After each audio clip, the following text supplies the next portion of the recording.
Hey there, survivors. Rossana Novice again with Mindshift Thrive Global Ministries. As you can see, the setup is a little bit different because we are off site today and we have a very special guest. My mother, the one and only, Sandra Rodriguez. Hey, Hi. mommy. Hi, how are you, Rossana? Good. How are It's a pleasure you? to be here with you tonight. It's a pleasure to have you tonight. So, the reason why we are filming this episode is because I wanted all of you to know how special and dear my mother is to me. My mother has been a rock, and she has been one of the most memorable people in my life that has shaped who I am today, where I get my strength, my tenacity, and the ability to just move forward with all the challenges that have been laid against me and through my entire life from the beginning, where we didn't know what was going to happen when when my mom went to Connecticut, and it was something for her that was a place that was very different and very difficult coming from Cuba. She came here at the age of 16. She didn't know the language, and essentially it was her mom and her brother on an airplane. She decided that this was going to be her new life and she was going to make the best of it. And without any further ado, I want to turn over this moment to her so she can talk a little bit about herself and what she's been through and the successes, because it hasn't just been about the tears and the struggles, but it's also been about the victories. And I'm very proud of my mom. She's taught me so much as an entrepreneur, as a successful entrepreneur herself. And she's one of those people that I think about every single day, like, what would my mom do? So, of course, what would Jesus do? I think, what would my mom do in this situation? Because there's that special quality about her that she pushes through just about anything. And I see how it has brought her this far. But I've also seen the faith that she continuously blesses the Lord that she serves, and she is grateful for the Lord that she serves. So without any further ado, mommy, thank you again for being on the podcast. Thank you, Rossana, for for me being here with you. So, it's, my English is not that well, but I'm going to try to explain to you or to talk to you about how was my life when I first came. I came at the age of 16 years old from Cuba, and I didn't speak English at all. So I came to Miami and the Freedom Flies at that time when Castro took over the island, Cuba. So I first worked. I have my mother with me. My mother was a very sick lady, and I came with her, not with my brother, like she said. She didn't know, she doesn't remember, but she didn't know that. But I came by myself with my mother, being very sick. And I first worked in Miami. I was 16 years old, but I have to work because we have to pay rent, we have to eat. So we have no choice. I have no choice but work. I work in A Street. I don't know if you know about A Street. It's a very famous street right now in Miami for Cuban people. So I did work in my aunt's restaurant selling Cuba coffee at the time. It's when they first opened the coffees there in the streets for us to, for selling coffee. So I worked there, and then I did some babysitting at night. So I tried to do my best. I work all the time. I was very energetic, so since I was very little, and I just worked in that place. That's the only place I could work. I was only 16 years old. Anyway, after that, we moved to Lake Okeechobee near Miami. So I went to my uncle's house to live with them. And then my mother came with me, and we also worked there in this packing vegetables. So I have to work there at night, day and night. So my mother worked with me. She could not do any work. She was, as I say, very sick, but she tried to work with me as well. And we just working out $1 an hour at that time. So we make very little money, but we have enough to pay a little apartment. At that time, the apartments would cost $50 a month. So we have a little, enough money here and there to pay for the rent. And then I graduated. No, I didn't graduate from high school in Clewiston. That was Clewiston, Florida, at the Lake Okeechobee. We just moved from Clewiston to West Palm Beach, where I continue working and going to high school. So I could finish my high school in West Palm Beach, and then my brother decided to move because he came with us at that time. My brother, he was already here in this country, so we moved to Connecticut. That's when I was like 20, 21, 22, and at the age of 23, I met her father that I married when I was 24. So after that, I married at 24. And Can we talk about the relationship yeah, between my father and yourself? yeah, I met him. I mean, I was a young woman. He was 35 years old. And when I met him, he looks, I mean, he treated me fine. We went out, we went dancing. We have a pretty good relation. And then when we married, this man started changing, right away. He started treating me really bad. Like I work, I cook. He was an Italian man, and I cook all the time and do everything, to try to do it please him. And it wasn't enough for him. So right away he started treating me really bad. I got pregnant after a while. I got pregnant right away, and then I remember when he started going out, and I asked him why he was going out every night. He said, "Take it or leave it." That's what he answered. So he started getting worse and worse. Even so that when I got pregnant, one day I asked him what he was talking in the phone with. And he said he doesn't know your problem, and he started hitting me through the house. I was 6 months pregnant when he started hitting me through my back, through the house, going through the house, and that was the first thing that I experienced. I could believe it that I was treated that way. That was treated that way. So I say to myself, this is something that I don't want to take. I mean, I was pregnant, so I have to have the baby. So I went through the pregnancy, and after that, I decided in my mind that I was going to divorce this man. And I have to wait. I have to wait to deliver my baby. And after I went home with the baby and all that, I told this man, I'm going to get a divorce. I don't want to continue with living with you in this condition. So I just, I went to the court. I mean, I followed divorce with a lawyer. After that, I went to court to get married, to get divorced from this guy that was treating me so bad. Even so, he was the father of my child, but I was going to, giving my child or my daughter this sample, as being, having a father like this kind. Even so, I was, I married, and it was a mistake, but nobody knows. You think everything is going to be fine, the man is going to change. Even so, you see things that you don't like when you go out, but we're young and we try. We think that everything is going to get better, but sometimes it's not better, it's worse. So I tell every woman that when they go out with a man, they go out for a while and they look well. I mean, they look for things that they don't like, but sometimes it's not easy. Sometimes we're so young, we think that we can change people, and sometimes it's not that way. So I thank God that He gave me the strength to go through my divorce and finish with that relation, which made me strong. After that, I could take care of my daughter by myself. This man sent me like $300,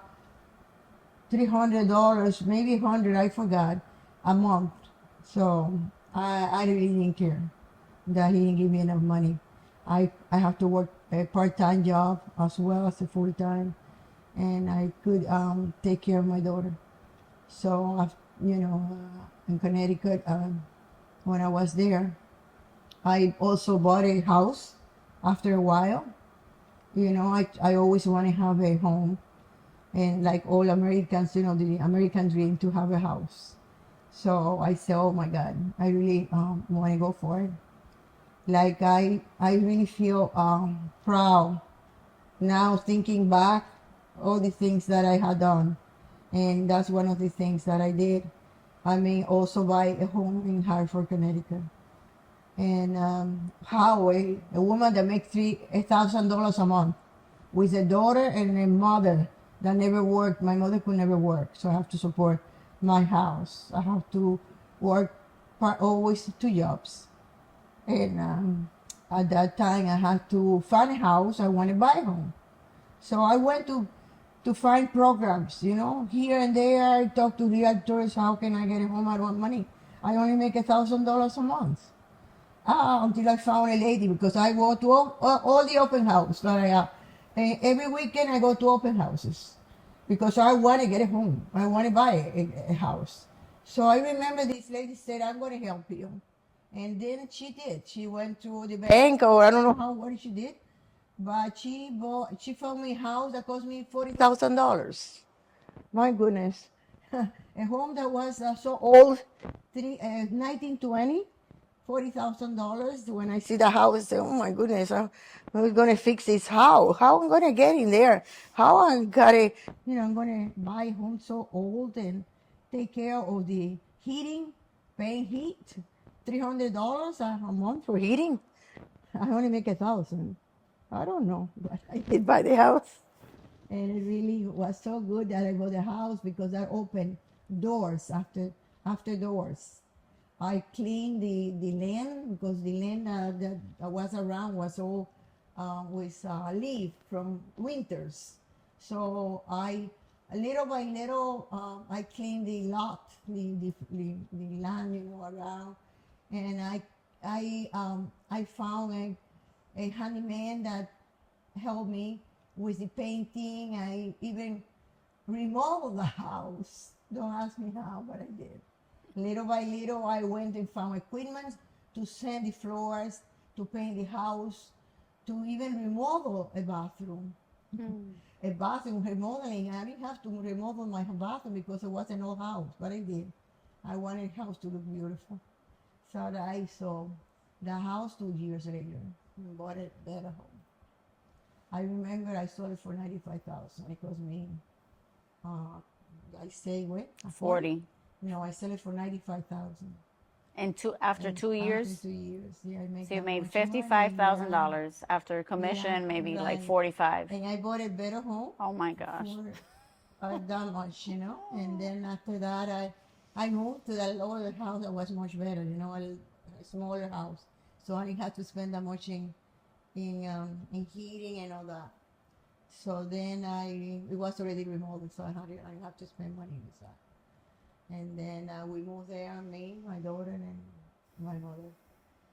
And we stayed there for like 3 or 4 years more. Then I sold the house for $140,000. So I have in my hands $100,000 because I work for an insurance company, Aetna Life and Casualty. And I save money in that company. They gave me like 5% saving that I saved for some years. I also have savings there. So I took all that saving and took all the money that I make with the house, and I moved to Miami. So as you can see, my mother is very business savvy and she worked really hard and she made some really smart business decisions. And I'm so proud of you, Mom, because you took that money, you did this on your own, but God was watching and God was protecting you. Always giving me chances to opportunity. And I took the opportunities. That's what I see, the opportunity, and I just went for it. You went for it. Yeah, and I wasn't afraid of going for it, all by myself. Yeah. Very With tenacious, very persistent. No you knew help what you of wanted. no man or anybody, Yes, very independent, people very strong. need the right people.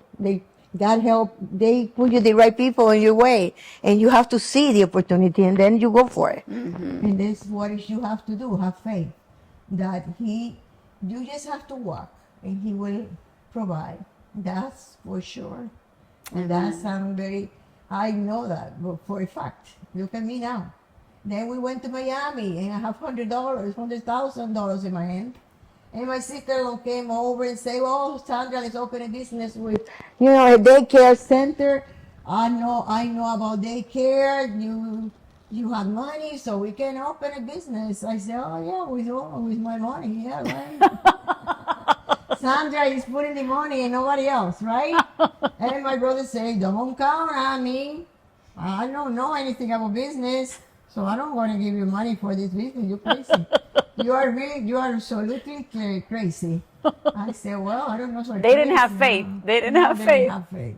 Because for them it was pretty risky. Yeah. But for your sister-in-law, she did wanna go. Sure, she wants to meet. Did want to collab with you. Yeah, And because partner. She yeah. she had experience. She had the experience. You had the capital. Right. And then we And just you went for believed it. that Yeah. you could go for it. I And, remember me working at other jobs in Miami, but at the same time I take the plans. How you call it? The government assistance? no. Oh. I look for a place to where I can open the center. So Properties. I looked for a shopping center because Okay. we couldn't buy a property for this Right. business. We don't Right. have that kind of money. Right. Well, we can rent it. Lease it. In You a can shopping lease it out. center, a space. So we can just do that. At least month by and month. I hire a guy to do all the setup for the school. Right. The how you call it, the plans, The blueprints? the blueprints. Yeah. So I remember me working for a different company and going at my lunchtime to the city and just ask, about bathroom. How many bathrooms do I need? Showers. How many showers do I need? What do I need here to open this school? And they tell me what to do, what I needed. So I just go on my lunch hour, with the blueprint at the government center. I don't have experience in blueprints or anything like that, but I just go for it. I go to all departments and they tell me this, you need this, that. So that's what then I opened the new, the first Preschool? preschool. Then she worked for me. She was 12 years old. No, I was 16. 16? I walked in 10 minutes late and she wasn't having it. She's like, "You think because you're my daughter, you're getting special privileges? No, you're going to have to find another job." So I became a hostess for a little while and I was riding my bike every single day, rain or shine. And then she's like, all right. After like a couple of months working somewhere else, she's like, "If you want, you can have your job back." I was like, "Thank you." So I started working for her at 16. So go on. You're doing great, Mom. God, so much to talk about. I know. You're doing amazing. Yeah, and then you start working, with me, for me, at the school, and it helping me a lot, and he learned a lot too, how to take care of the business. And then you become a strong woman there. I mean, you're really tough. You got tougher than me after a while. I had to. Yeah, you have to. I was by myself. So you kept opening other schools. That's the entrepreneurial spirit in you. You're like, I can't stop with one. I've got to open another one, then another one. Yeah. We opened a few of them after that. Yeah. And then my brother came over to work and he became like the owner. He didn't want to dedicate, he didn't want no business. But then when he see that the business was producing money, then he wants to become the owner. Anyhow, we opened another center. So yeah. And then we opened another center after that. So you we have became like 5 centers at one. We sell one. Right. And then right now we have like 4 or 5 centers that we have, because I do have other one in Hollywood and in Hollandale. Yeah. Just the building. So as you can I bought 2 buildings. I got adding work in the center and those buildings. I just rent it out.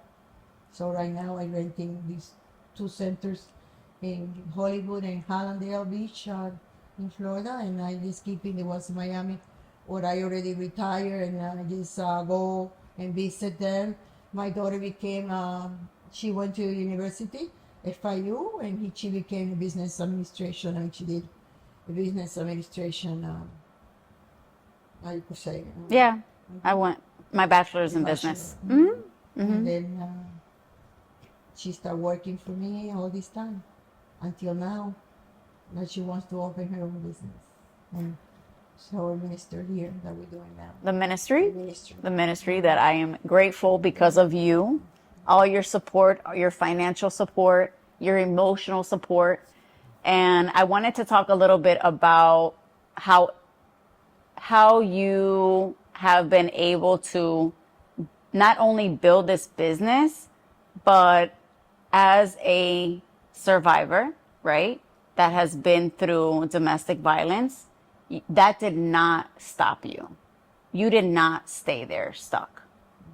You decided, I'm going to make something better from where I've been. And you built pretty much like a mini dynasty. Honestly, you came from, Refugee, being you were a refugee from Cuba. At the age of 16, you didn't know a word of English. You barely graduated with a high school diploma. And now here we are.